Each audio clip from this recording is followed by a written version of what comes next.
1부 순서의 전반부를 마쳤고 이제 후반부는 더 재미있는 순서입니다. 질의와 토론 시간인데요. 여기서 활발하고 아주 재미있고 또 인사이트가 넘치는 그런 순서가 될 것 같습니다. 후반부 순서는 한지혜 작가님, 드라마투르그로도 활동하고 계신데요. 한지혜 작가님께서 사회를 맡으셔서 진행을 하시겠습니다. 그러면 마이크를 작가님께 넘기면서 다음 후반부 순서를 진행하겠습니다. 큰 박수로 맞아주시기 부탁드립니다.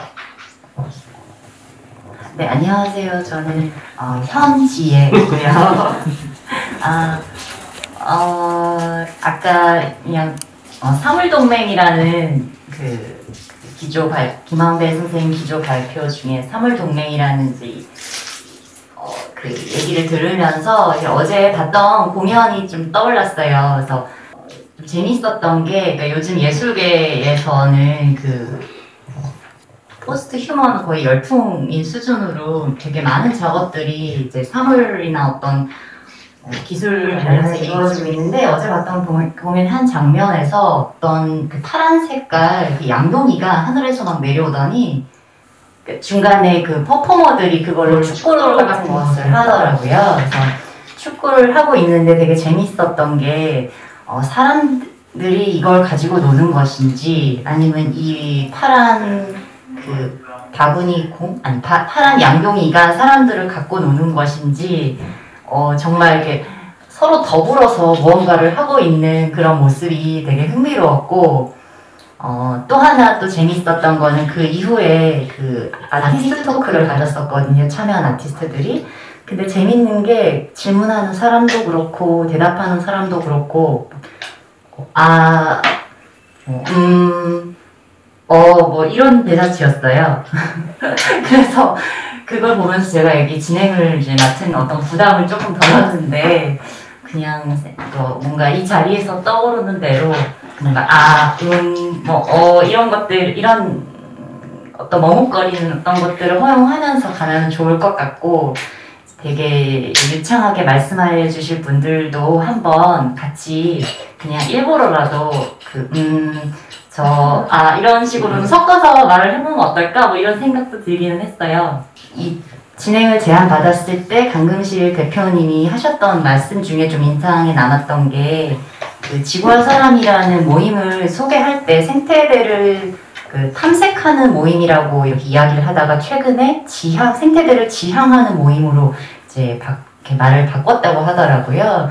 그래서 뭔가 더 지향이라고 하면 조금 더 어떤 구체적인 어떤 포인트까지는 아니더라도 어떤 부분을 찾아서 어떤 목표 같은 걸 찾아서 약간 실천하는 프랙티스를 하는 어떤 뭔가가 더해지는 어떤 그런 식으로 이행하는 그런 시점에 와 있는 것 같은데 그런 상황에서 우리가 오늘 나왔던 키워드들도 있고 지구와 사람의 그런 어떤 이행하는 어떤 시점이라는 것도 있고 또 각자 지금 자기 현실에서 어떤 고민하는 어떤 지점들이 있을 텐데 그런 것들이 나를 갖고 놀게끔 이렇게 한 분씩 그런 지점들을 이야기를 해주시면 되게 좋겠다고 생각하면서 이렇게 왔습니다. 먼저 어떤 생각이나 질문을 아니면 그냥 사적인 어떤 이야기들이라도 이렇게 던져주실 분이 혹시 계신가요? 여기 세 분, 김한배 선생님, 최정원 선생님, 송기현 선생님.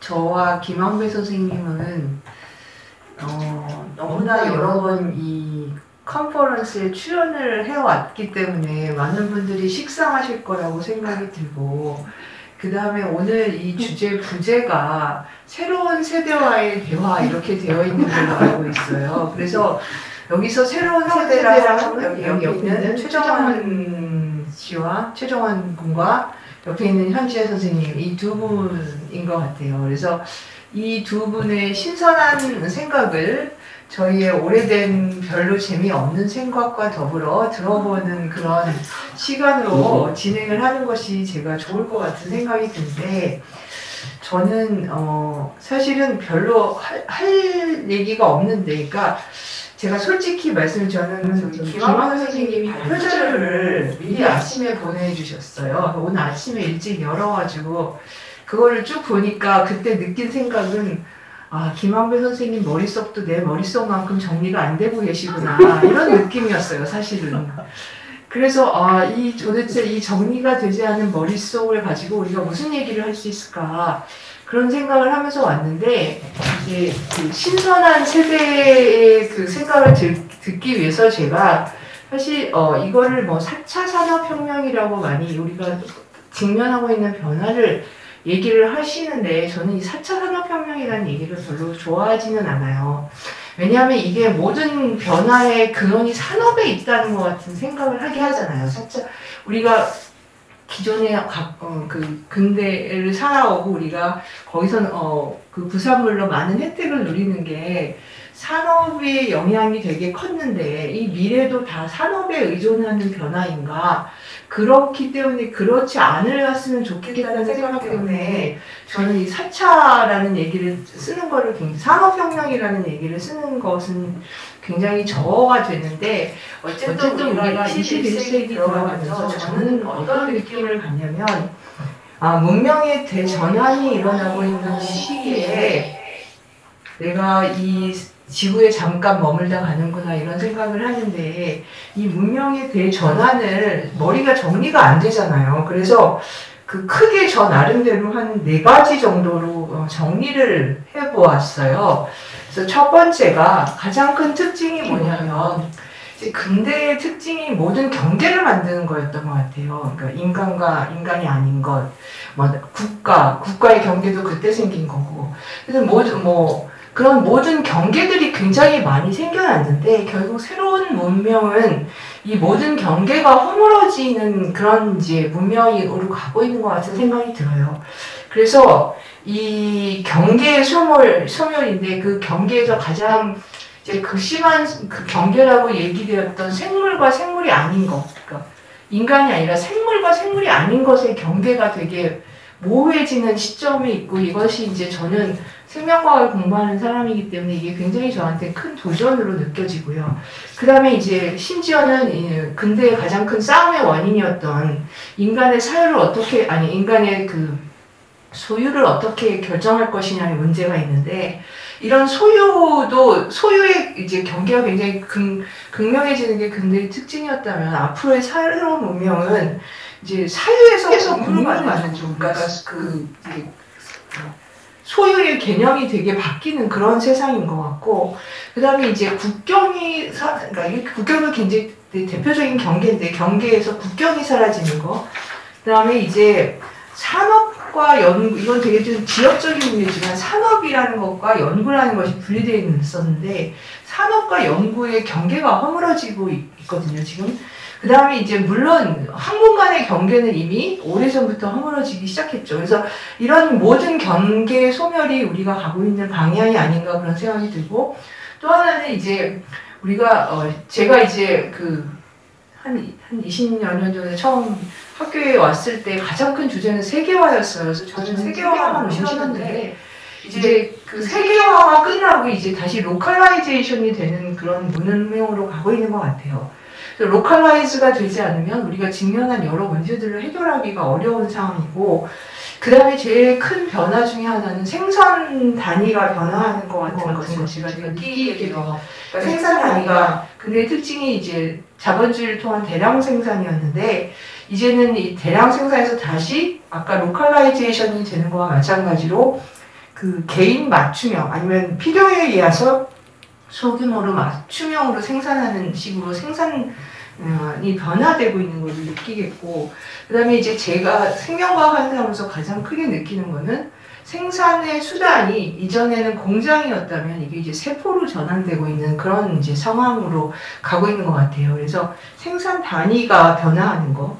그 다음에는 이제 아까 김홍기 선생님이 말씀하신 그 유니버시티 4.0의 같은 맥락에서 지식의 창출 방법이 변화하고 있는 것 같아요. 그 지식의 창출 방법이 굉장히 빠른 속도로 변화하고 있는 것 같고, 그래서 이렇게 커다랗게 제가 생각할 수 있는 4가지의 변화의 이제 그 흐름을 정리를 해봤는데, 이런 흐름에 대해서 사실 질문을 저는 이제 얘기할 만큼 한 것 같아서, 이런 흐름 속에서 이 젊은 두 사람이 느끼는 이런 변화와 또 질문은 뭔지를 좀 더 구체적으로 들어보는 게 어떨까 하는 생각이 드는데, 제가 한 얘기에 더해서 우리 김황배 교수님께서 더 이 젊은 세대에 대해서 듣고 싶은 말씀을 먼저 해주시면 그 내용으로 이 두 분께서 이 질문을 던져주시면 좋을 것 같습니다. 우리 송기원, 아까 하라고 했죠? 또, 저는 사실 전 머뭇거리는 사람 중에 하나인데요. 송기원 선생님 저를 이렇게 잘 걸고 넘어지시네. 어떻게 보니까. 혼자 말씀하시지. 다 말씀해 주시고 또 저더러 이제 말씀하시려고 그러는데, 경계에 허물어진 현상 아주 감명 깊게 듣습니다. 사실 우리 지구법학에서도 아까 이제 제가 말씀드린 대로 인간과 인간 너머의 것들, 그 사이에서 우리가 철저하게 경계를 지었던 것들을 이제 우리가 이렇게 지금 소멸시키거나 아니면 허물어지는 과정인데요. 그걸 뭐 요즘 얘기로 하면 혼종화되고 있다, 하이브리드 혹은 하이브리티라는 걸 쓰고 있지 않습니까? 그래서 이제 인간과 인간 아닌 것, 또 생물과 무생물, 또 국가 민족과 그냥 우리 인류의 삶, 그런 것들이 다 이렇게 경계가 무너지는 것 같은데, 사실 우리가 좀 공부하고 있는 바이오크라시에서도 보면 이제 이 국가의 테리토리에 대해서도 이제 이야기를 많이 했거든요. 근데 이미 우리 인간 아닌 것들, 그런 것들은 사실 이 경계가 의미가 없었죠. 그래서 이 지구라고 하는 것에서 이미 자기네들이 필요한 만큼 옮기고 이동하고 다 했던 건데, 우리 인간들이 인위적으로 이제 그 경계를 만들어가지고 철조망을 치고 벽을 치고 그랬었는데, 결국 같은 공간이지만 인간의 공간이 있고 비인간의 인간의 공간이 있었다.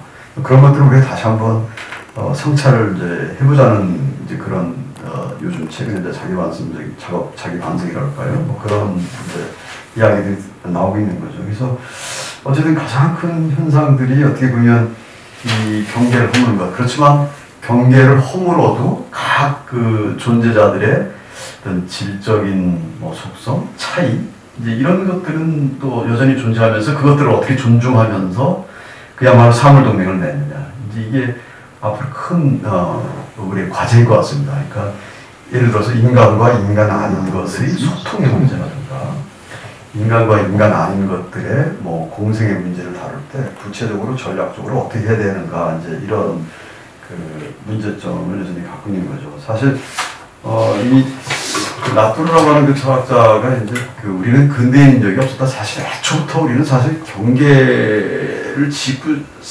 싶었어도 사실은 경계에 지어지지가 않았던 거거든요. 우리가 좀 먹고 사는 모든 순환을 하는 그런 대상들도 이미 자연에서 온 것들이고, 거기서 우리가 또 인공물을 만들고 다시 또 순환하고 이리 왔던 건데, 어떻게 보면 우리가 그동안 인위적으로 문명, 자연, 인간, 비인간 이런 식으로 일단 어떻게 보면 인위적으로 하려고 했다는 거죠. 근데 실질적으로는 사실 구분될 수도 없었고 구분된 것도 아니었다. 애초부터 아주 혼종된 것이었다. 그러니까 이런 것들을 근대 철학에서 어떻게 다시 우리가 사유를 해야 되느냐, 그런 이제 숙제 속에서 오늘날 지구법학이라든가 이런 쪽으로 흐름이 좀 이어져 내려오지 않나. 그래서 오늘날 젊은 세대에 대해서 굉장히 묻고 싶은 게 많죠. 특히 이제 그런데 우리 지혜라는 게 있지 않습니까? 토마스 베리도 우리가 보는 전통의 지혜라든가 관습의 지혜라든가 또 과학의 지혜가 있습니다. 또 여성의 지혜, 이런 지혜를 어떻게 우리가 발견하고 다시 또 그것을 적용할 것인가. 그래서 어떻게 보면 이제 저희 세대가 경험한 것들을 이제 후세대들이 거기서 지혜스러운 측면이 있다면, 있는지 모르겠습니다만, 그런 것들을 좀 잘 적용을 해갔으면 좋겠다는 생각이 듭니다.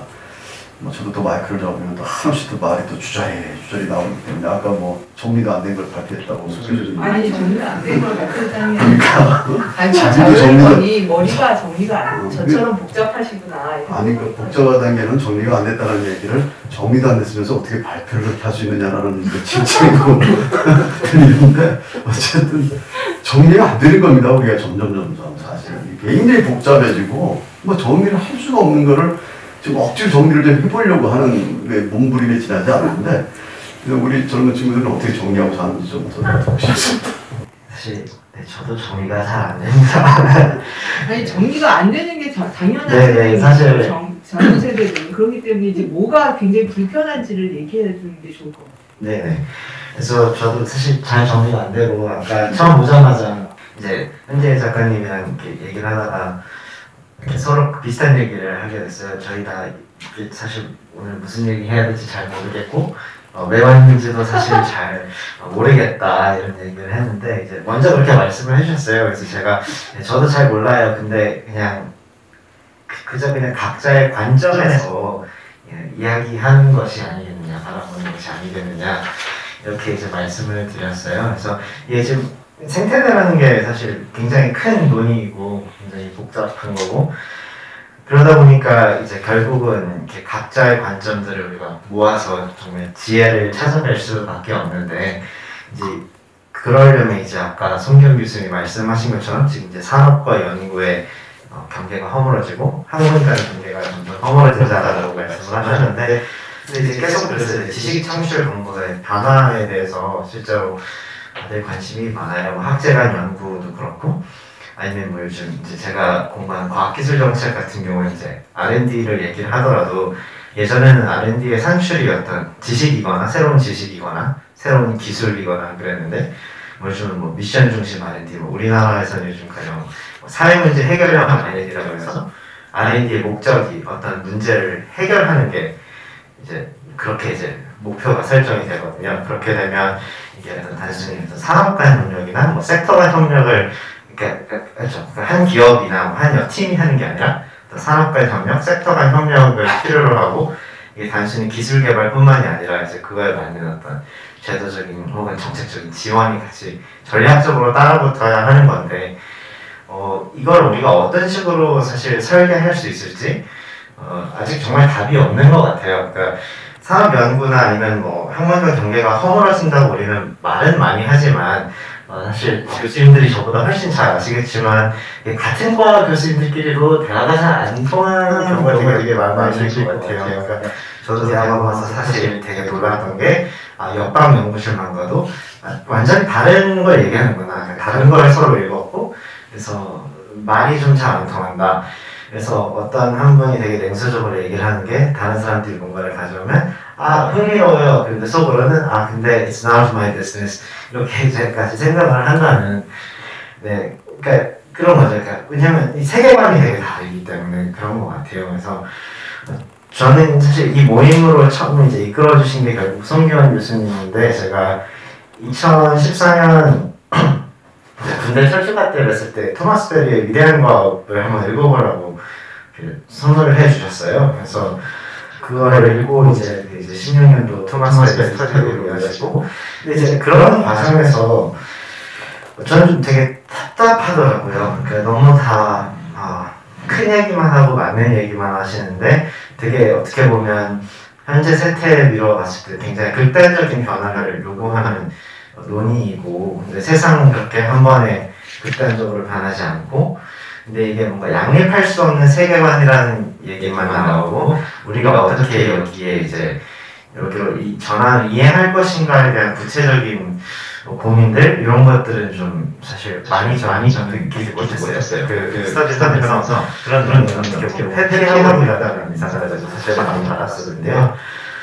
그러던 와중에 사실 제가 우연히 접하게 된 게 이제 사회적 기업이었어요. 그래서 사회적 기업은 이제 아까 김황배 교수님이 말씀하신 그 혼종화의 대표적인 그러니까 혼종 조직인데 그러니까 비즈니스의 어떤 영리적인 어떤 그런 로직과 어떤 비정부 기구의 그런 어떤 사회복지 같은 로직을 한 조직 내에서 성공적으로 결합하는 이제 그런 형태이잖아요. 그래서 무엇이 저걸 가능하게 할까라는 좀 고민이 생겼어요. 그래서 저는 사실은 이렇게 더 깊은 얘기하는 것보다는 훨씬 더 회상 중심으로 해서 어떻게 하면 좀 혼종화가 가능할까 그러면서 소셜벤처 연구를 했고 그러다 보니까 이런 좀 거시적인 관점으로 아까 이제 산업 연구 경계가 허물어진다고 했는데 그런 나노텍 기업이 어떻게 과학의 논리와 엔지니어링의 논리를 결합하는가 또는 아까 이제 말씀드린 그 미션 오리엔티드 R&D를 어떻게 우리가 설계할 수 있는가 혹은 뭐 저희 저는 이제 석사가 행정학이었는데 저희가 얘기하는 뭐 협력적 네트워크 거버넌스라는 거는 저희가 아까도 그 김성환 의원님 계속 경계 칸막이 부처 칸막이 얘기를 하셨는데 사실 정부는 관료제일 수밖에 없고 그러니까 그게 정부의 조직의 디폴트 모드이고 사실 정부가 수행하는 일상적인 기능을 하기 위해서는 관료제의 모습을 택할 수밖에 없는데 그러면 그거와 우리가 얘기하는 어떤 경계가 허물어진 그런 네트워크 형태의 조직 이걸 어떻게 같이 안고 갈 수 있을 것인가? 그러니까 이걸 단순히 어떤 뭐 대통령이나 정무직 공무원의 결단이라든가 뭐 리더십만으로 이루어지는 게 아니라 사실 거기 안에 배태된 그 관료들, 그러니까 관료제에 배태된 그 사람들을 어떻게 움직이고 그들의 역량을 또 다른 세팅에서 발휘할 수 있게 할 것인가에 대한 문제이거든요. 그래서 그런 것들을 저는 이제 계속 고민을 하게 되더라고요.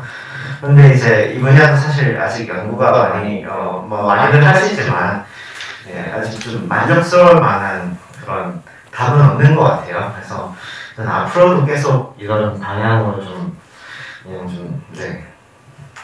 답까지는 아니더라도 그냥 전략 정도까지 좀 그런 것까지 좀 도출할 수 있는 단계까지 연구를 좀 계속 평생 진전해보고 싶다는 이제 생각을 좀 가지고 있습니다. 얘기를 듣다 보니까 약간 이야기 주제가 어떤 경계가 허물어진다, 혼종화 이런 쪽으로 진행이 되고 있는데 또 되게 재밌는 게 그런 말씀들을 이제 하시는 와중에 이제 뭔가 아까 저희가 여기 자리에 앉는 배치되는 것도 이렇게 나이순 내지 젠더, 성별로 이렇게 구분 짓는 것에 대해서 이렇게 설레가 있었는데, 젊은 세대인 저희한테 이렇게 마이크를 넘겨주시긴 했지만, 그것도 일종의 어떤 경계지기 같기도 하면서, 금방 그 최정원 선생님이 말씀해주신 대로 어떤 칸막이가 사실은 어떤 계속 존재하는 그런 가운데서 또 어떤 경계를 허무는 어떤 일에 대한 그런 거랑 되게 공명하는 어떤 상황인 것 같다는 생각이 드네요. 그래서 아까 그 송기현 선생님이 생활하면서 어떤 불편함을 느끼는 부분에 대해서 이야기를 했으면 좋겠다 했을 때 딱 떠올랐던 게 아까 생명과 비생명의 경계가 이제 허물어지고 있다고 했는데 그 대표적인 옛날부터 그 모호한 어떤 존재가 바이러스잖아요. 그리고 포스트 휴머니즘이라고 하는 어떤 그런 사회가 굉장히 예전부터 있어 왔던 것 같은데 최근에 이제 20세기 말에서 21세기 초반에 굉장히 전 세계적으로 많이 퍼지면서 열풍이 이렇게 뭔가 적어도 예술이나 학문 분야에서는 일고 있는 것 같아요. 근데 좀 궁금한 건 때마침 등장한 게 정말 뭔가 강력한 비인간 행위자라고 할 수 있는 그 신종 코로나 바이러스인데 이 존재를 우리가 이미 어떤 서로 그 사물 동맹이라고 할 만한 동맹이 이루어졌다고 저는 봐요. 그쪽에서 사실 우리한테 침투해서 이루어진 것처럼 보이기도 하고 그 원인을 따져보면 확실하진 않지만 인간이 뭔가 초래한 행위라고 생각하는 사람들도 있고 그러니까 어쨌든 동맹은 이루어지고 있는데 이 동맹을 해서 우리가 뭘 보고 있지? 또는 우리와 같이 이미 더불어서 뭔가를 계속 하고 있는데 뭘 만들어 나가고 있지? 이런 의문이 들고 솔직히 말하면 비판적으로 보고 있어요. 이제 뭔가 특히나 이제 의료 기술 이런 쪽으로 대응할 때 기존하고 똑같이 어떤 자연을 적대시하고 통제되지 않는 자연을 적대시하고 그거를 뭔가 어떻게든 맺히려고 하는 그런 어떤 성향이 굉장히 끈질기게 남아있구나 우리한테. 근데 이런 것들이 계속 진행되는 상황에서 포스트 휴머니즘을 이야기하는 어떤 그 최전선에 있는 사상가라고 할까 아니면 그런 것들로 이야기를 나누는 우리들 그리고 그런 것들을 작업을 하는 사람들은 이에 대해서 어떤 생각을 가지고 있는 거지? 내가 너무 나이브한 생각을 하는 건가? 이런 생각이 조금 들었어요. 그래서 저희가 뭔가 마이크를 넘겨주셨지만 제 생각으로는 다 같이 그냥 참여하면서 이야기를 나누면은 좋을 것 같고 제가 이렇게 무릎을 다시 이제 던집니다. 아까 심리적 윤리관을 말씀해 주신 김한배 선생님이 그 입장이든 아니면 다른 본인의 어떤 그 입장이든 아니면 얘기해 주시면 좋겠어요.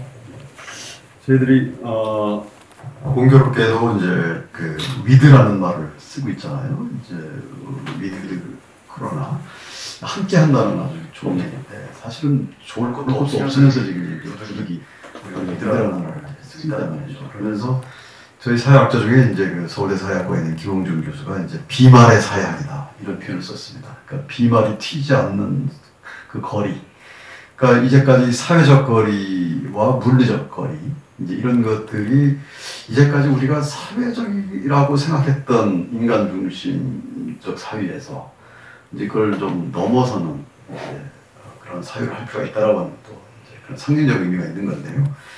그러니까 이제까지 아까 제가 발표에서도 잠깐 말씀드렸습니다만 뭐 사회적인 것, 정치적인 것, 문화적인 것, 교육적인 것 그러면 그게 인간에 의한 인간을 위한 by the people, for the people, of the people인데 그런 거에서 갑자기 이제 그 이질적인 존재들하고 이제는 생각을 같이 하지 않을 수밖에 없다 이게 그러면서 이제 그 위드가 돼버렸죠. 그래서 그러다 보면 이제 확실히 그 우리가 생각의 전환을 할 필요가 있다라는 것, 그 이미 많은 사람들이 또 그 포스트 휴먼論자들이 주장했다. 그런데 여기서 하나 이제 특징적인 건 뭐냐면 한편에서는 그러면서 이것을 다시 또 시장 이윤 논리로 이제 치환시키는 아까 손 교수님은 이제 상업이라는 말에 대한 약간 이제 거리감 느끼듯이 지금 파이자가 어마어마한 돈을 벌고 있지 않습니까? 뭐 1분인가요? 1초인가 120만 원씩 지금 벌고 있다고 하는 건데 어떻게 보면 전 인류가 지금 당면한 이 재앙기에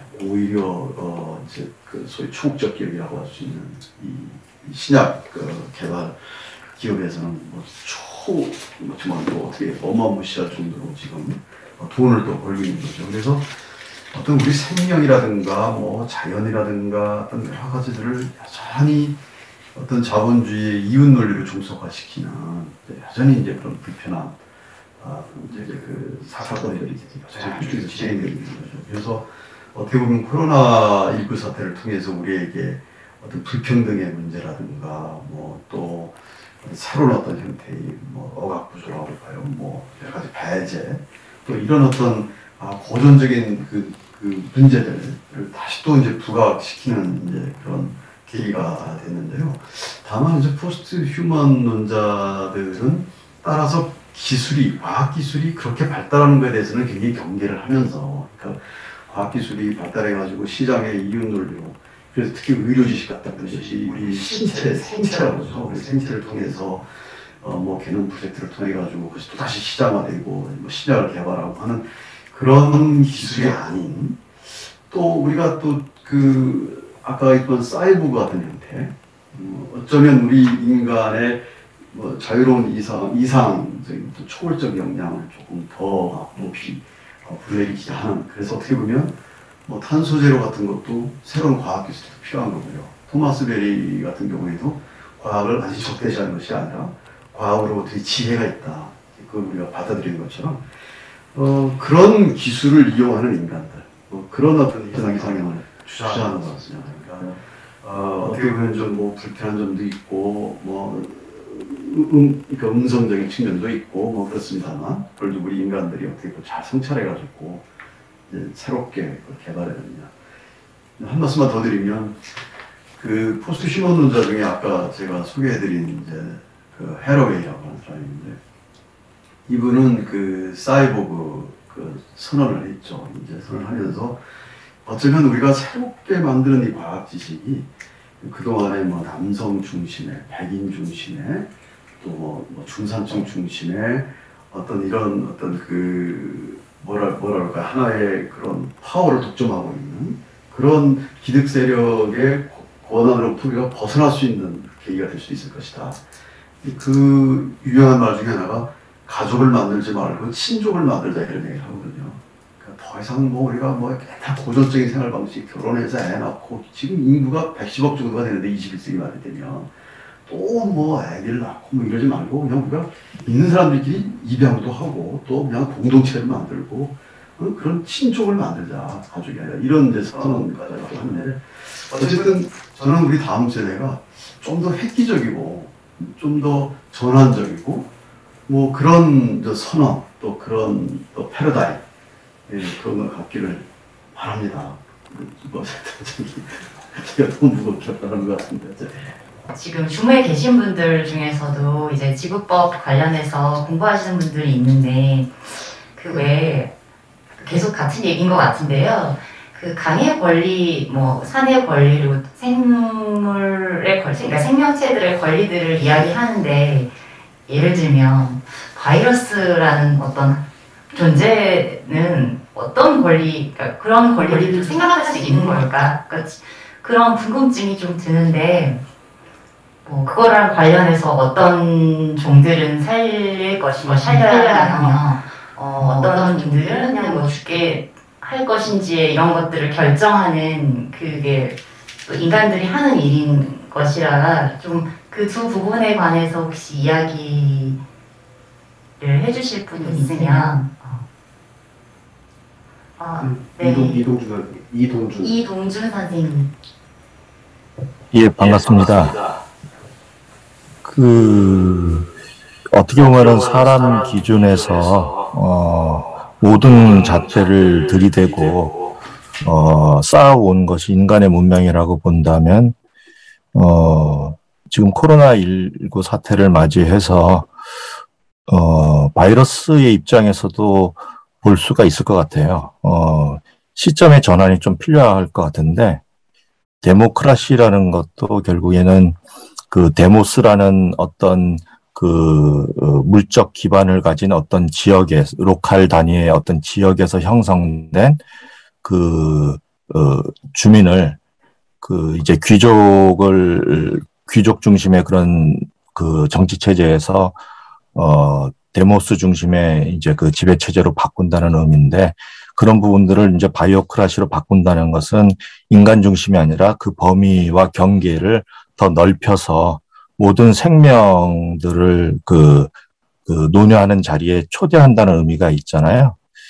그런 것처럼 어떻게 보면 인간의 관점을 좀 내려놓고 지구적 관점에서 바라보자는 게 이제 생태법적인 관점이라고도 보는데 그 부분을 좀 더 근본적으로 생각하자면은 생태적 기반에서의 생태법보다 더 근본적으로 법이라는 것도 어떻게 보면 국가 주권이나 자본적 사유화의 기준과 관점에서 이제 접근하는 방식이라는 생각이 좀 들거든요. 그래서 생태적인 부분들을 좀 더 근본적으로 보자면 국가 단위의 법으로 접근할 것이 아니라 어떤 커먼즈, 공동체로서의 단위로서 생태적 커먼즈로 접근하는 것이 필요하지 않을까 이런 생각이 좀 듭니다. 그래서 박태현 교수님하고 김영준 선생님이 프리초프 카프라 책 관련해서 이제 번역도 하셨는데요.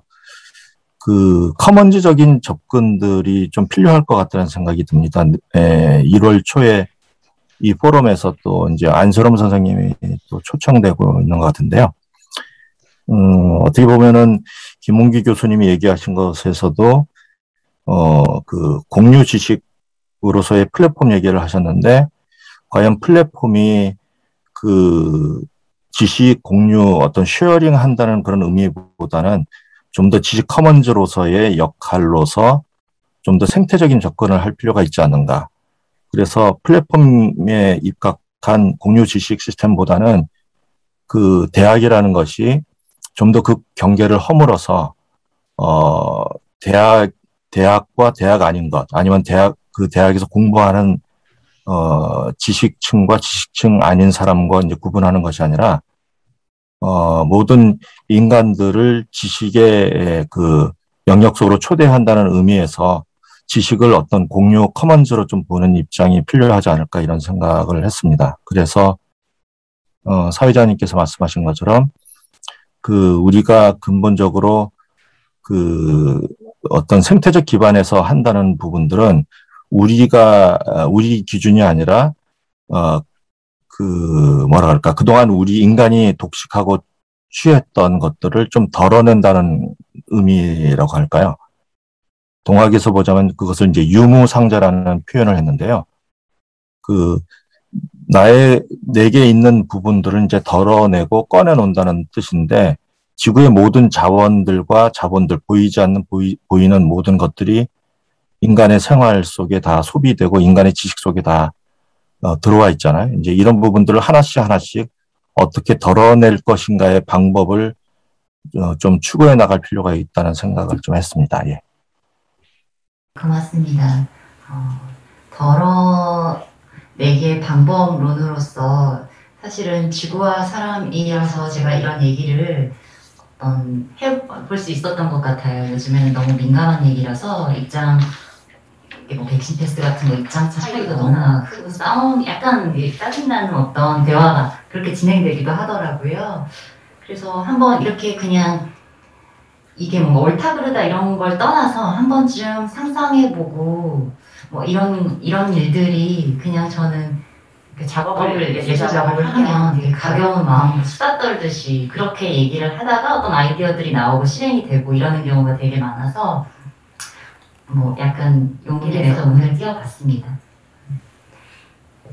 아까 혜지 선생님이 이 사물을 다 포함하는 이 포스트 휴먼의 관점에서 바이러스를 어떻게 바라보느냐 그런 질문을 하셨던 것 같아요. 그래서 근데 사실 생물학을 공부를 하면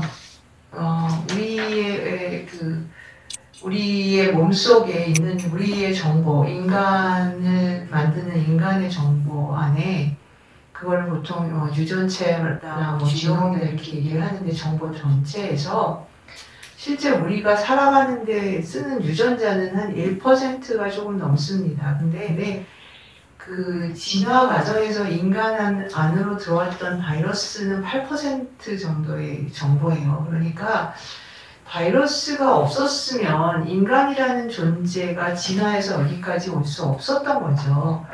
그런 관점으로 바이러스가 아까 뭐 우리는 근대인 적이 없다. 항상 사물과 인간이 사실 동맹으로 계속 왔는데 어쩌면 우리의 세계관이 그거를 분열시켜서 보는 방법으로 그거를 봐오다가 이제는 더 이상 분열시켜서 볼 수 없는 단계에 이르렀기 때문에 이거를 다시 포함시켜보자 이런 거 아닌가 저는 그렇게 생각이 듭니다. 그러니까 바이러스를 뭐 해로운 존재고 뭐 그렇게 바라보지 않아요. 그냥 저는 이렇게 얘기하면 뭐 너는 바이러스 걸려도 좋으냐 그러면 할 말이 없는데 그냥 같이 있어온 존재죠. 그런 이 지구에서 생명을 가능하게 했던 존재죠.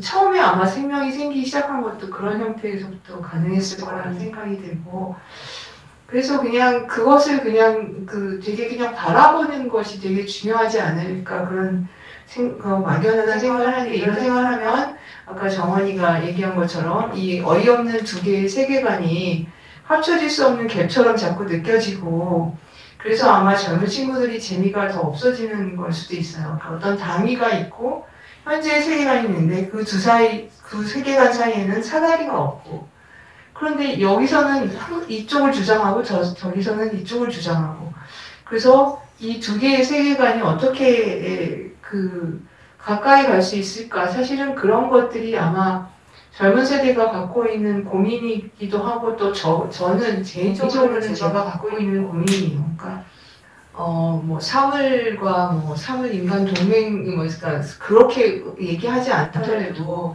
그러니까 우리가 세상을 이해하는 행위 주체로서의 인간이 아닌 다른 존재들 모든 물질과 그 바이러스 같은 모든 물질이나 생명이나 모든 존재들의 그 행위 주체로 우리가 이런 것들을 포함하기는 되게 쉽죠. 그렇게 하겠다는 게 아마 최근에 철학의 동향인 것 같고 그런데 그렇게 내용을 설명하기는 되게 좋아요. 그런 것들을 끌어들이면 근데 이런 행위 주체가 모든 것들이 되는 걸 우리가 쉽게 받아들일 수 있지만 그런 다른 인간이 아닌 행위 주체들에 대해서 책임이나 권리를 우리가 얘기하기가 되게 어려운 측면이 있는 거죠. 그래서 아까 질문한 대로 바이러스는 책임이 있느냐, 무엇에 대한 책임이냐. 바이러스가 이렇게 활동하는 게 지구에 대한 바이러스의 책임인지 아니면 뭐 누구에 대한 뭐 무슨 권리인지 이런 것들을 사실은 얘기하기가 굉장히 어려운 것 같아요. 지구법이 어려운 점이 바로 그 점이 아닌가 그런 생각이 들거든요. 행위 주체가 아닌 권리 주체나 책임 주체로서의 인간이 아닌 것들을 우리가 어떻게 수용해야 하는가 그런 질문이 사실은 제가 지구법 그 모임에 참여하지 못하는 원인이에요. 제가 그런 질문이 해소가 안 되기 때문에 그런 문제에 대해서 좀 지구법 하시는 선생님들이 의견을 주셨으면 좋겠고 저는 그냥 앞으로 시간이 많았지만 질문 하나를 더 던지고 다른 분들의 얘기를 듣는 것으로 제가 얘기하는 부분은 끝내려고 하는데 사실 제가 요새 고민을 많이 하고 있는 부분은 이제 요새 우리가 다 기후 위기를 누구나 얘기하고 심지어 모든 기업까지 뭐 ESG 얘기하면서 기후 위기를 얘기를 하고 그러면서 뭐 탄소 배출을 줄여야 되나 이거는 이제 뭐 초등학생들도 다 아는 얘기가 됐는데 사실 이런 이제 기후 위기로 통해서 탄소 배출을 줄이는 과정에서 그간 산업이 발달해왔던 나라들 우리나라를 포함해서 그렇고 그렇지 않은 곳에 있는 많은 다른 인간들, 다른 사람들 같이 이 시기를 공유하고 있는 많은 사람들 사이에 그 너무나 큰 에너지 격차를 겪고 있잖아요. 결국 우리가 얼마나 편리한 삶을 사느냐 아니냐는 결국 에너지 격차가 지금 그것을 나누는 것 같은데 우리가 그런 에너지 격차를 줄이지 못하면서 그러니까 에너지 격차를 줄이는 게 결국은 휴머니즘인 것 같은데 인간 안에서의 관계도 회복을 못하면서 우리가 인간이 아닌 개체들과의 관계까지 회복하겠다고 얘기하는 것이 가능할까? 이런 이제 굉장히 약간은 이제 제 특성이 회의적이라는 게 제가 저를 아는 많은 사람들의 이제 얘기인데 그런 질문들이 굉장히 불편하게 하고 있습니다. 저를. 그러니까 우리가 이런 기후나 탄소를 얘기하면서 정말 다른 에너지의 불평등을 해서 고통을 받는 많은 사람들을 외면하고 지나가는데 내가 일조하고 있지는 않은 건지 그런 생각을 많이 하게 되거든요. 그래서 그런 거에 대해서 그리고 정원이가 아까 고민을 했던 이제 정원이가 저한테 거기서 무슨 얘기 해야 되는 거냐고 저한테 물어봤어요. 이 컨퍼런스에서 그랬어요. 나도 몰라. 그냥 아무 말 재단치야. 근데 내가 생각하기에는 네가 불편했던 거를 얘기하면 좋겠다. 그렇게 이제 얘기를 하면서 사실은 이제 정원이가 그때 얘기했던 게 이 두 사이에서 그 중간을 어떻게 우리가 해소할 것인가에 대한 그런 구체적인 고민이 빠져 있는 것 같다 그런 얘기를 했었거든요. 근데 사실 그 부분이 저도 굉장히 불편한 부분이에요. 어떻게 보면 이런 이제 거대 담론을 얘기한다고 그러나 기후 위기나 뭐 인간 사물 동맹 이런 것들을 얘기할 때 저를 되게 불편하게 하는 이런 부분이라서 그런 것들에 대해서 다른 이제 젊은 친구들이나 여기 계시는 분들이 느끼는 거를 한번 들어봤으면 좋겠어요. 선생님이 아까 그 두 세계라고 했는데 그 두 세계를 한 번 더 명확하게 이야기를 해주시면서 혹시 얘기 들어볼 수 있을까요? 네. 먼저 지구법 관련해서 이제 아무래도 비인간은 이제 권리 주체가 아니다 보니까 이제 늘 이 구체적인 제도를 설계하는 데 있어서 사실 좀 딜레마가 있기는 한데요. 그것보다 사실 더 근본적으로 지구법학을 처음 공부할 때 이걸 되게 파격적이라고 생각을 했어요. 그리고 같이 공부하시는 분들도 파격이라고 말씀을 하셨고 그런데 같이 환경운동을 하는 사람들한테 간단하게 이렇게 지구법학은 이런 거야 이렇게 소개를 해주면 다들 표정이 안 좋아지더라고요. 그래서 사장님이 아니 약간 일종의 디비콜로지 무브먼트처럼 처음에 들리다가 이거 너무나 인간적인 거 아니냐고. 그러니까 이 비인간에 대한 어떤 권리를 얘기를 하면서 그걸 결국 인간이 어떻게 보면 인간이 줄 수밖에 없는 인간의 관점에서 이걸 풀어나가는 거니까요. 그렇지만 뭔가 되게 좀 모순된 것 같다. 사실 이런 얘기를 좀 많이 들었어요. 그래서 사실 이게 뭐 정답은 없는 건데 지금 저도 생각이 많이 복잡해졌고요. 그리고 이제 이 두 세계의 결합 관련해서는 이제 김원구 교수님 아까 ESG 얘기 잠깐 하셨는데 사실 ESG 얘기를 ESG를 보면 사실 이게 좀 환경 운동을 하는 사람 입장에서는 굉장히 실망스러운 게 사실 기업들이 정말로 환경에 대해서 혹은 비인간에 대해서 케어를 해가지고 ESG를 그런 지표나 이런 것들 도입을 한다기보다는 굉장히 그건 이제 금융에서 나온 재료 리스크 관리 차원에서 이제 자꾸 이제 환경 문제를 일으키면 소송 걸리고 불매운동 걸리고 이제 구설수에 오르기 때문에 리스크 관리를 하는 차원에서 ESG를 해야 된다 이렇게 나오는 거고, 그러니까 이거를 지구법 하거나 아니면 정말로 환경 운동을 하는 사람들의 관점에서 보면 ESG를 채택하는 기업들이 가지고 있는 세계관 자체는 매우 좀 아쉬울 수 있는, 그들이 가지고 있는 가치 이런 건 좀 되게 아쉬울 수 있는데, 또 한편으로는 그게 좀 되게 그래도 현실적인 지점인 것 같아요. 그러니까 완전히 이질적인 집단이 혹은 세계관을 가진 사람들이 이야기하는 것들을 그래도 자본주의라는 어떤 그런 기본적인 한계는 있지만 그 관점에서 어쨌든 그거를 좀 해석하고 또 내재화하고 이제 그런 과정으로 본다면, 그러니까 그리고 그런 움직임들이 이제 계속 쌓이다 보면 점점 하이브리드화가 되는 거겠죠. 그러면서 이게 철학이나 수학에서는 뭔가 이게 되게 모순되는 걸로 보지만 현실에서는 사실 우리는 다 인간도 조직도 사회도 다 모순을 안고 살아가는 존재들이잖아요. 그래서 그렇게 생각해 본다면 이 또한 나쁘지 않지 않나. 그냥 좀 그런 생각을 많이 합니다.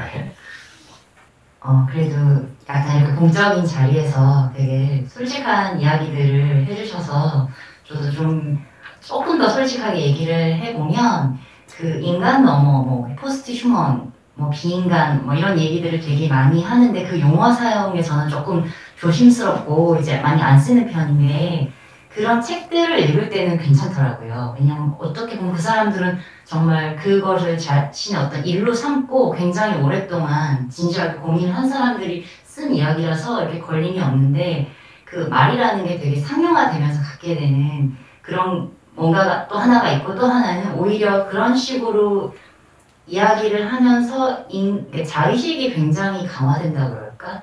그러니까 뭔가 반성을 한다고 하기는 하는데 그러니까 자기 비판도 하긴 하는데, 근데 결국은 이런 식으로 자꾸 자기를 뭔가 반영하고 이런 어떤 그런 부분에서 저도 좀 불편함이 있었어요.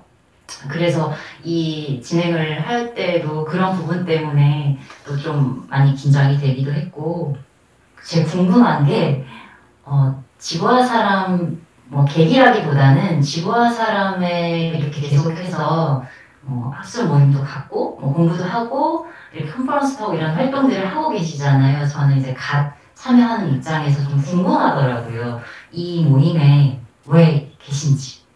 우연히 처음 만났을 때는 그냥 우연히 만나서 이렇게 있을 수 있는 거지만 두 번, 세 번 만난다는 것은 그 또한 약간 자기가 의도하지 않은 바가 더 클 수도 있겠지만 뭔가가 있어서 계속해서 여기서 이렇게 만남이 이루어지는 거잖아요. 그래서 뭐 때문에 여기도 계실까? 이런 궁금함이 있어요. 네, 지금 주에 계신 분들 포함해서입니다. 제가 다들 여기에 이렇게 얼마나 계셨는지는 모르겠지만 이 모임에 이제 계속해서 참여하고 이거 왜 그러고 계신가요?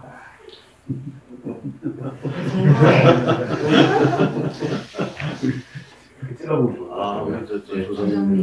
조상노라님, 네, 조상희 선생님. 저요? 왜 계세요? 저를 지목하실 것 같았어요. 제가 할 말을 생각하고 있었는데 이렇게 언뜻 떠오르는 말은 없는데요. 제가 16년부터 왔거든요. 계속 참여를 하고 있는데 처음에는 저도 그 환경에 대한 위기의식이 생겨서 이제 우리 다음 세대들한테 어떻게 해줄까라는 마음으로, 급한 마음으로 왔었고, 근데 와서 이제 보니까 전부 다 너무 다들 좋으신 거예요. 다들 따뜻하신 분들이고 사람이 모이는 때는 딴 이유는 별로 없는 것 같아요. 근데 일단 그렇고, 그 다음에 같은 것들에 대해서 고민할 수 있었고, 전 처음에는 사실은 뭐 지구법이라든지 생태대 연구에서 공부하는 것들이라든지 이런 것들이 다 생소했었거든요. 그리고 생소했었고 제가 동의할 수 없었던 것들이었어요. 그런데 여기에 뭔가 있다 하고 계속 참여를 했었고, 저한테는 이제는 삶의 의미가 되는 것 같아요. 회사 일은 다 하잖아요. 각각 회사나 각각 직장에서 일을 다 하는데, 그러니까 저도 제 일을 프로페셔널하게 하려고 되게 노력하고 되게 시리어스하게 생각하지만, 이게 생존의 의미가 되진 않는 것 같아요. 제 존재의 의미가 되진 않는 것 같고, 그런데 지구와 사람이 와서 우주를 생각하게 되고, 인간이 아닌 그 다른 존재들에 대해 생각하게 되고, 어떤 계속해서 큰 울림이 있는 것 같아요. 인간으로서 더 성장할 수 있게 된 것 같고, 삶의 일부가 돼가지고 제가 사실은 다른 일로 되게 바쁜데 분리를 못하겠어요 이제. 그래서 지구와 사람이 계속 나가고 있고, 그리고 여러 선생님들한테도 제가 받는 감명도 깊고, 뭐 그렇습니다. 어떤 클리어한 앤서, 그러니까 답을 드릴 수는 없는 것 같아요. 제 일부가 됐다 정도인 것 같습니다. 네, 말씀 감사합니다. 저 초반에 그 생태대 연구회 세미나 때 뵀었는데요. 굉장히 활기찬 그게 되게 인상적이었어요. 그 조상미 쌤 특히. 근데 중간부터는 이제 잘 뵐 수가 없었어요. 혹시 지금 여기서는 줌에 어떤 분들이 계신지 되게 일부만 보이고 있는데, 또 혹시 전체를 보여드릴게요. 예, 저 오동석입니다. 네, 오동석 선생님. 예, 저 맨날 하던 얘기이기는 합니다만 다시 한번 그냥 고민을 말씀을 드리면, 사실은 지구 법학이라고 했을 때는 뭐 제가 영어를 잘 못하지만 저리스 프루던스이고, 이게 이른바 서양의 근대에서 나오는 흔히 말하는 리걸 사이언스하고는 좀 다른 개념이라고 저는 좀 이해를 좀 하고 있습니다. 좀 뭐 그것이 고대인지 어디까지 올라갈지는 모르겠습니다만, 어쨌든 이제 그런 맥락이 좀 하나가 있는 것이어서 지금 우리가 알고 있는 법학하고는 정말 차원이 다른 거다라고 좀 우리가 접근을 해야 될 것 같다는 생각입니다. 그래서 그때 이제 이른바 권리에 대한 이제 권리 담론이라고 하는 것도 사실은 그 의미가 뭐 제 짧은 지식으로 이제 서양의 근대 이후의 담론인 것 같고요. 그래서 만약에 뭐 자연권 내지는 자연법을 얘기하는 것도 사실은 사상이 먼저였던 거고, 그 이후에 이제 이론이 발전한 거고, 그 다음에 이제 실정법화하는 이런 과정들이 있었던 것이고, 그런 과정이나 단계를 거치면서 되게 그 내용이라고 할지 아니면 그것이 다루고 있는 범위는 축소될 수밖에 없는, 그리고 이제 그것이 지금의 현재 우리나라의 법 체제 안에서는 어떻게 보면 재판소에 갇혀 있는 이제 이런 이제 의미의 맥락이기 때문에, 그게 당장 아까 말씀하셨던 것처럼 구체적으로 뭔가를 얘기하기는 되게 좀 어려운 상황일 수밖에 없다라고 생각합니다. 그래서 근본적인 출발점을 어떻게 잡아야 되는가라고 하는 것이 되게 중요할 것 같고요. 아까 그 국회의원님께 제가 물어봤던 질문도 사실은 대통령 중심이고 제왕적 대통령제라고 얘기를 하지만, 대통령 플러스 180석을 가지고 있는 여당이 할 수 없는 세상이라고 생각합니다. 저는 바꿀 수 없는 세상인 거고, 그 세상은 아까 저는 오히려 경계가 허물어지는 것이 아니라 경계가 이제 이동하고 있다라고 생각이 듭니다. 예를 들면 중산층과 하층 간의 경계가 무너지는 대신에 아주 상의 상상상인 사람들과의 경계는 더, 그리고 이른바 넘사벽이라는 말에서 우리가 알 수 있는 것처럼 넘을 수 없는 이런 장벽이 쌓아지고 있고, 사물을 지배하는 자와 이런 사물이나 AI든 어떤 이런 아니 플랫폼이든 뭐든지 간에 종속하는 자들의 경계는 점점 더 강해지고 있는 것이고 또 산업이든 자본이든 선택을 받은 연구 또는 연구자와 그렇지 않은 대학에서조차도 인문학은 이제 더 이상 선택을 받지 못하고 점점 사라지고 있는 것인 면들이 좀 있지 않나 이렇게 생각을 하고 예술가도 사실은 어떤 의미에서는 아주 국가적인 적은 지원 속에서도 양극화하는 현상들이 나타나고 있는 것이어서 뭐 상황은 여전히 어렵지만 그래서 뭐 비관적이긴 하지만 오히려 그렇기 때문에 저는 좀 더 우리가 자유롭게 상상할 수 있는 그래서 아까 우리 김홍기 교수님께서도 말씀하셨고 늘 제가 처음에 어쨌든 는 좀 이렇게 이렇게 지구파 모임 지구와 사람 모임에 합류하지는 못했습니다만 어쨌든 여러 선생님들이 가지고 있으신 그런 이제 뭔가 꿈을 꾸면서 구체적인 행동을 위해서 노력하시는 것들이 뭐 저를 어쨌든 점점점 이렇게 매료되게 했었던 그리고 거기에서 다양한 고민들을 이렇게 하면서 제 생각이 좀 되게 넓어지는 그런 어떤 경험들을 많이 했었다라고 생각을 합니다. 그래서 오히려 좀 이제 거꾸로 자꾸 거슬러 올라가게 되면 오히려 이제 권리가 이렇게 시원적인 법의 기초라기보다는 현재는 법 체계 내지는 정치 체제에 갇혀 있다라고 하는 생각을 하고 있습니다. 그래서 오히려 이 권리에서 출발하지만 법 체제를 바꾸고 사실은 그런 의미에서 저리스프루던스의 의미는 저는 뭐 법과 다른 차원의 사실은 법이 그것들 표상하고 있다고는 하지만 전혀 그렇지 못한 이제 정의라고 하는 이름으로 그래서 지구의 정의학 내지는 그때 법학이라고 할 것도 없이 그냥 지구에 관한 학문 뭐 이렇게 아니면 지구를 전체적으로 통찰하는 학문 뭐 이런 식의 어쨌든 내용일 것 같고 이제 뭐 마지막일지 어떨지 모르겠습니다만 어쨌든 이것이 거버넌스든 거버먼트든지 간에 뭔가 좀 우리가 전환의 이런 뭐 힘일 수도 있지만 그 힘은 뭐 단순한 그런 권력은 아닐 거라고 생각합니다만 어쨌든 그런 뭔가의 역동성을 우리가 낼 수 있는 이제 그런 의미가 지구법학에 있다라고 생각을 합니다. 그래서 그 법학하는 내지는 법 관련 전문가들의 몫이라기보다는 오히려 기초를 충실하게 하기 위한 어쨌든 지구와 사람에 많이 참여하고 계신 여러 선생님들의 그런 상상력과 꿈 이런 것들이 저는 우리가 만들어가는 지구법학의 그런 지향상이 아닐까 뭐 이렇게 생각을 하고 예 어쨌든 고민을 하고 있습니다. 예 고맙습니다. 안녕하세요. 드디어 인사 들리시나요 혹시? 네, 잘 들립니다. 방금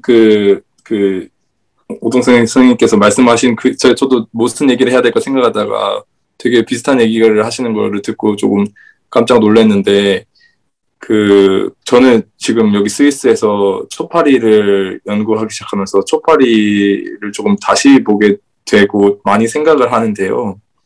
그래서 좀 초파리의 알레고리를 얘기하면서 저는 왜 계속 여기에 이렇게 공동체 일원이 되려고 하고 있을까를 좀 간단하게 얘기를 해보려고 합니다. 그래서 저 원래는 이제 예쁜 꼬마 선충이라고 하는 되게 작은 벌레를 연구하다가 이제 초파리로 이제 연구 모델을 바꿨는데 남들이 보기엔 똑같은 벌레일 수 있지만 저한테는 되게 이게 큰 차이가 예쁜 꼬마 선충은 태어났을 때 모양이랑 생김새랑 다 자랐을 때 생김새랑 거의 차이가 없어요. 그냥 크기만 커지는 정도인데 이제 사람도 사실 비슷하잖아요. 아기가 크기가 커지잖아요. 근데 초파리는 이제 그러니까 말 그대로 초파리로 태어나지 않고 구더기로 태어납니다. 그래서 사실은 구더기와 초파리의 모습은 완전히 다르죠. 예를 들어서 초파리에는 날개가 있지만 구더기에는 날개가 없고 그래서 저는 마치 우리가 아까 송기현 선생님께서 말씀하셨던 거대 담론을 생각할 때 오는 어쩔 수 없는 불편함? 저도 그걸 되게 많이 느끼거든요. 그러니까 머릿속으로는 생태 문명도 생각하고 뭐 포스트 휴먼도 생각하지만 제 일상생활 속에서는 실험실에서 엄청나게 많은 플라스틱 쓰레기를 만들어내고 있고 고기도 열심히 먹고 있고 그런 되게 삶과 사유의 괴리에서 되게 힘든 게 그게 마치 저는 제 몸은 구더기고 제 미래 초파리를 꿈꾸는 것 같은 그런 괴리감을 느낄 때가 많은데 근데 되게 재밌는 게 그럼 도대체 어떻게 구더기에서 초파리가 나올까? 어떻게 보면 우리가 가야 되는 방향과 우리 그 지구와 사람 포럼의 의미도 사실은 거기서 좀 저는 약간 상징을 찾을 수 있다 생각하는 게 그 구더기가 초파리가 될 수 있는 힘은 사실은 구더기의 몸속에 그 영어로 하면 imaginal disk라고 하고 사실 저는 번역하면 상상의 디스크라고 번역을 하고 싶은데 그 몸속에서 아주 작은 세포 덩어리들이 그 열 몇 개가 그 미래에 지금은 없는 미래의 날개가 되고 더듬이가 되고 눈이 되는 그런 상상의 디스크들이 들어있고 그것들이 구더기가 밥을 먹으면 이제 끊임없이 조금씩 자라나다가 이제 마지막에 번데기 안에서 이게 날개가 되고 눈이 되고 이제 더듬이가 되고 다리가 되고 해서 이제 그 구더기에서 전혀 구더기와는 완전히 다른 새로운 차원의 정말 2차원의 존재에서 날아다니는 3차원의 존재로 이제 새롭게 탈바꿈하는 그 힘이 사실은 몸이 상상한 초파리 그 구더기의 몸이 상상하는 몸이기 때문에 그러니까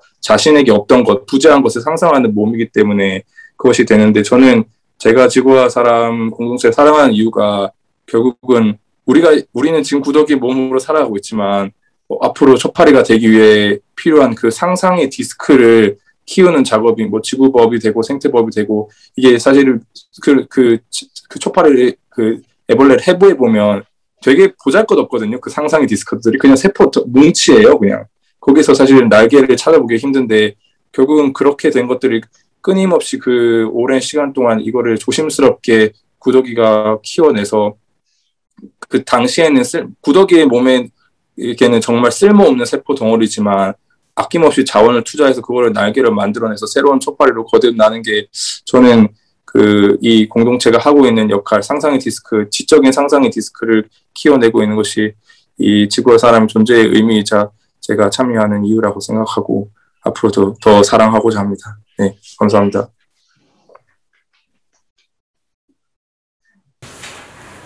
멋진 말씀 감사합니다. 저 사실은 벌레를 되게 친밀하게 느끼는데 저는 사실은 초파리보다는 구더기 쪽을 더 친밀하게 느끼는 편이거든요. 그래서 막 말씀 듣다 보니까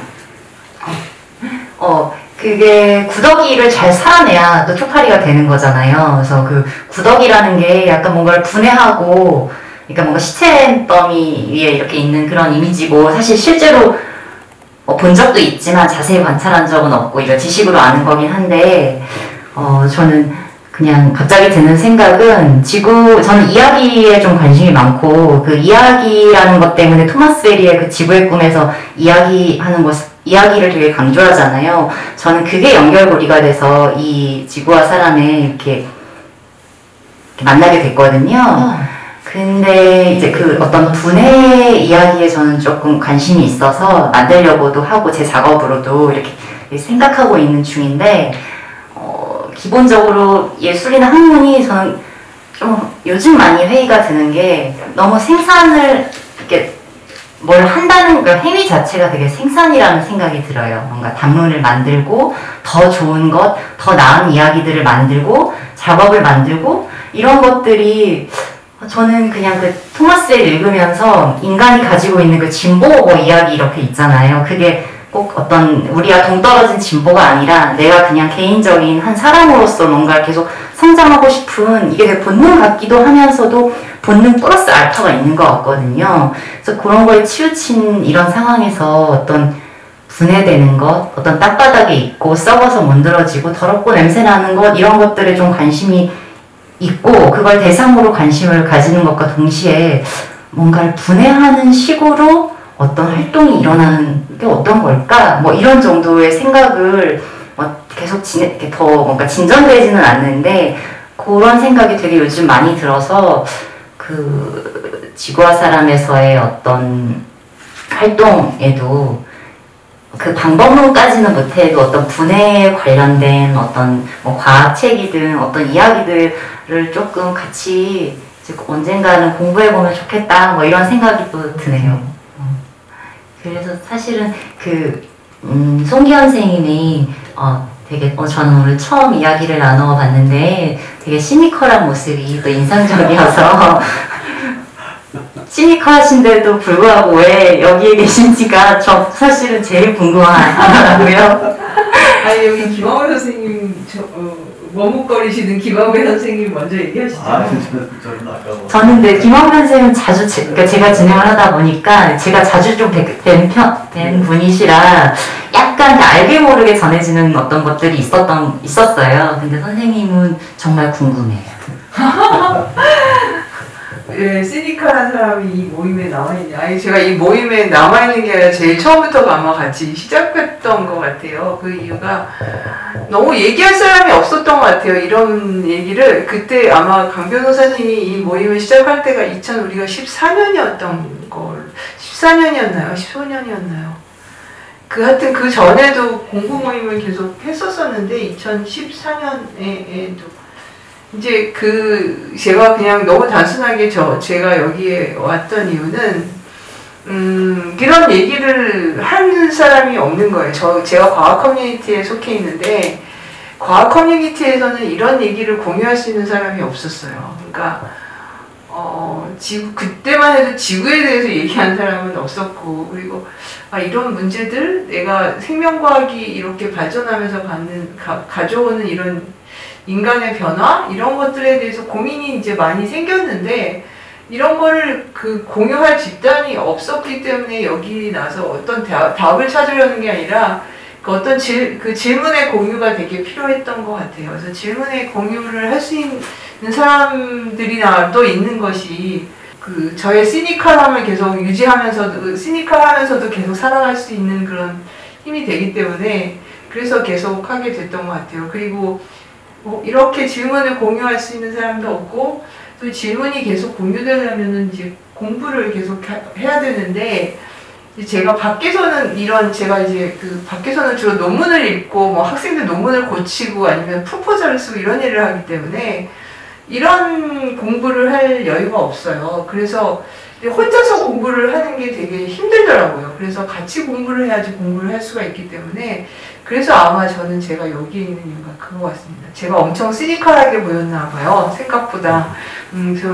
저는 시니컬하지 않고 되게 고민이 많다고 얘기를 했었는데 저는 심지어 수업 시간에 들어가서도 제가 어떤 고민이 많다고 그런 얘기를 하거든요. 그러면 애들은 좀 되게 당황스러운 것 같아요. 선생님이 무슨 답을 주지 않고 무슨 나는 이런 게 고민이고 저런 게 고민이고 그러면 나중에 어떤 학생이 저한테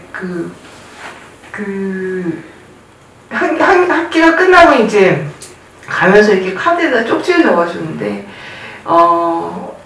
고민이 많은 선생님이 되게 인상적이었습니다. 이렇게 써가지고 주고 간 친구가 있었어요. 근데 이제 고민을 하지 않게 되는 것이 그게 사실은 두려운 단계가 아닌가 싶어요.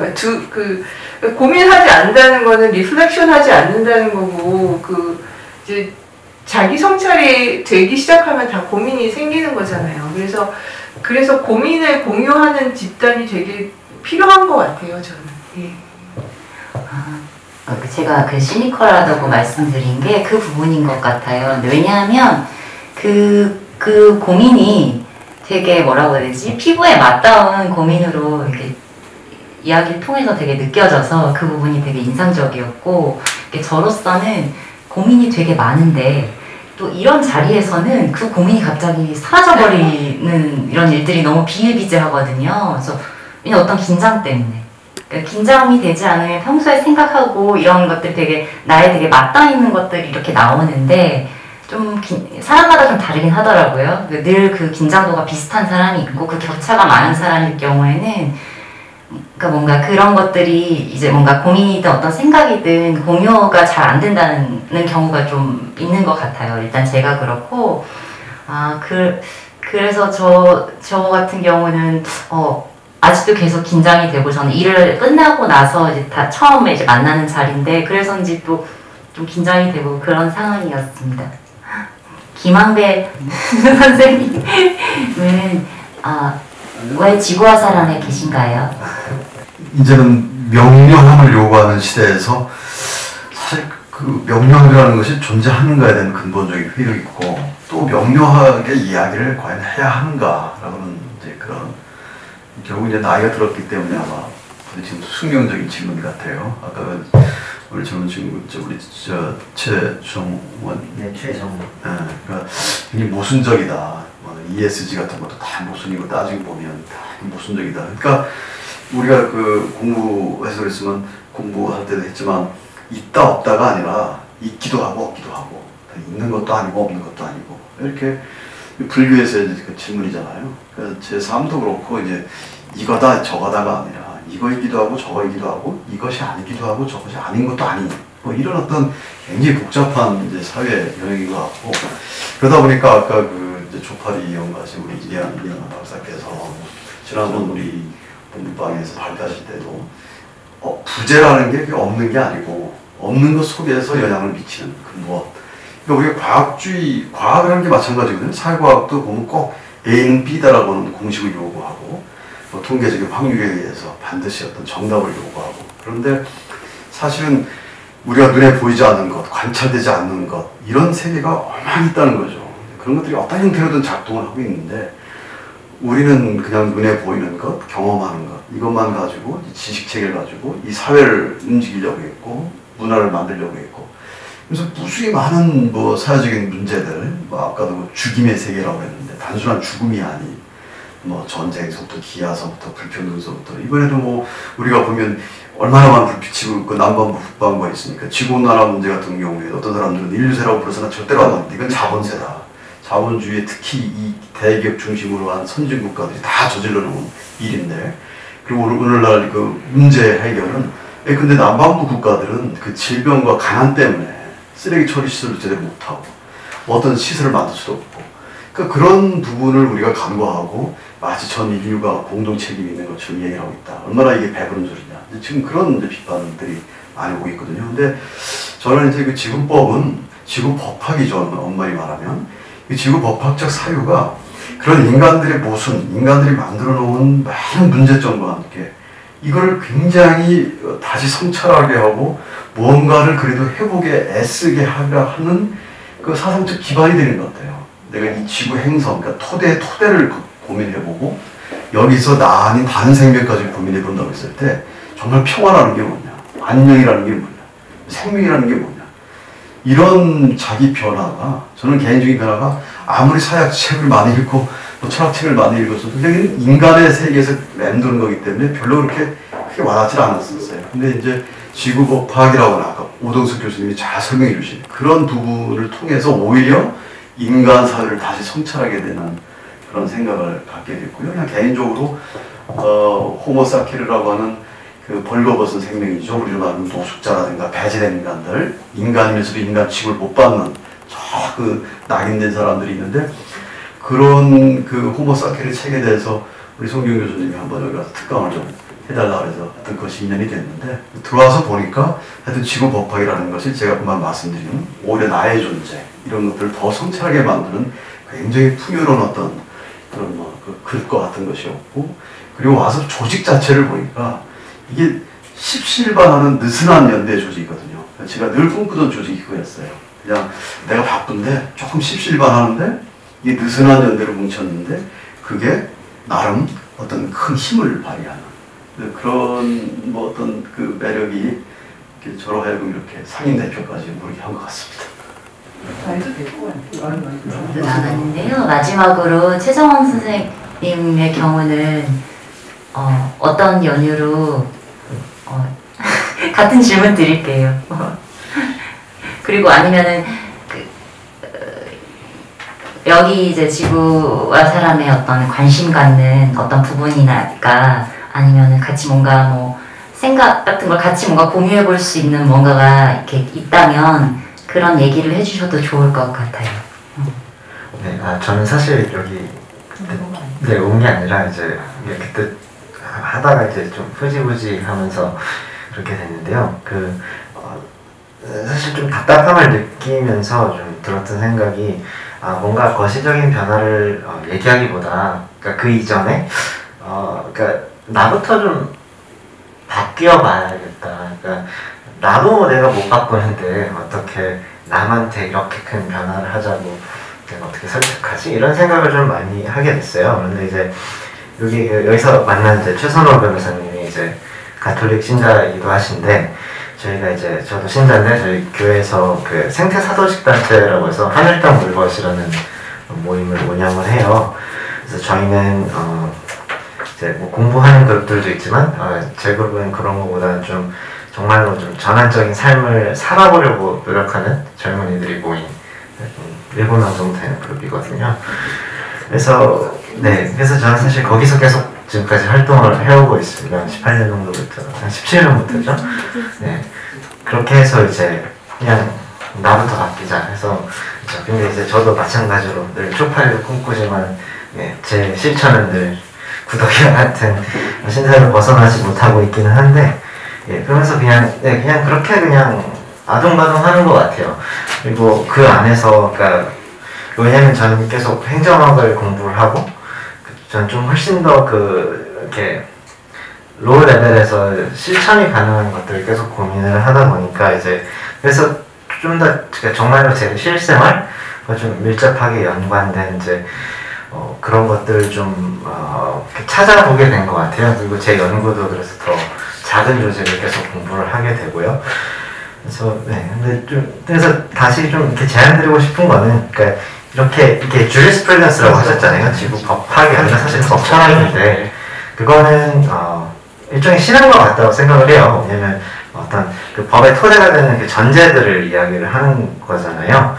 그러면 그 지구 법학을 받아들이는 지구와 사람에 계신 분들은 그것을 통해서 과연 어떻게 삶의 변화가 되었는지 전 그게 좀 사실 늘 궁금했어요. 그러니까 이게 뭐 큰 변화를 아직 이뤄내진 못하더라도 각자의 삶에서 그리고 그 각자의 삶에 있어서 다른 사람들과의 관계에서 그리고 나와 지구의 관계에서 나는 어떻게 달라졌을까 그냥 이런 것들이 그냥 궁금하더라고요. 근데 이제 그런 이야기들은 뭐 다음에 또 들어볼 수 있는 기회가 있으면 되게 좋을 것 같습니다.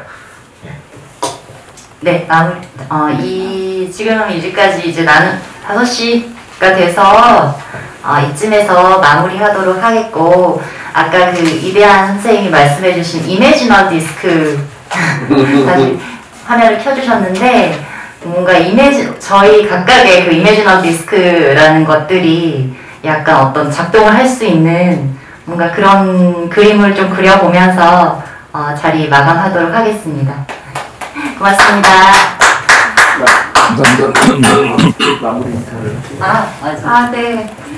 오늘 이렇게 날씨도 춥고 코로나도 심한데 자리 안 했어요. 일부러 이렇게 유죄까지 발걸음해 주신 발표자분 또 소론분 정말 너무 깊이 감사드리고요. 저는 그렇게 와주신 거기에서도 이렇게 어떤 열정과 성의가 느껴져서 글쎄 저희는 그렇게는 무빙 마인드라 할까요? 서로 이렇게 마음으로 소통하기를 원하는 사람들이 모인 거 아닌가 하는 생각이 또 들었고요.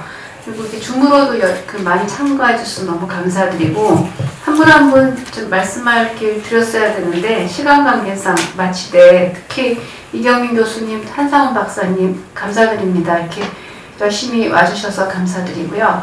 저희가 이제 토론을 마치고 저는 개인적으로 저야말로 할 얘기가 참 많을 것 같잖아요. 대표니까, 맞는 사람이니까. 근데 들으면서 이런 토론 시간을 갖는 게 지구와 사람의 특징이 아닌가 그 생각을 좀 했습니다. 그리고 이제 현진 씨가 얘기한 것처럼 계속 5년 동안 모색하는 지식공동체라는 것도 송 교수님이나 김학민 교수님과 함께 고민과 회의 길을 찾아가는 거였는데 갑자기 지향으로 생태계를 지향하는 공동체로 바꾼 거는 시류가 요즘 기후위기랑 인류세기가 나오길래 시류에 환승해서 생태계를 한번 띄워보자 그런 취지였고요. 저희가 이제 2부는 좀 더 구체적인 그 논란이 많은 지구법학과 바이오크라시 거기다가 더더구나 나가서 바이오크라시에 대해서 보다 더 구체적인 얘기들 오늘 최정원 씨가 많이 지적해준 특히 한국의 현실에서 체험하는 정치생태학자들의 얘기들이 나올 것 같습니다. 그래서 1월 5일 1시 반에 시간이 되신다면 다시 만나기로 하고 오늘 이렇게 정말 참여해 주시고 재미도 있었고 의미도 있었고 고민을 많이 하게 하는 시간이었던 것 같습니다. 여러분 감사합니다.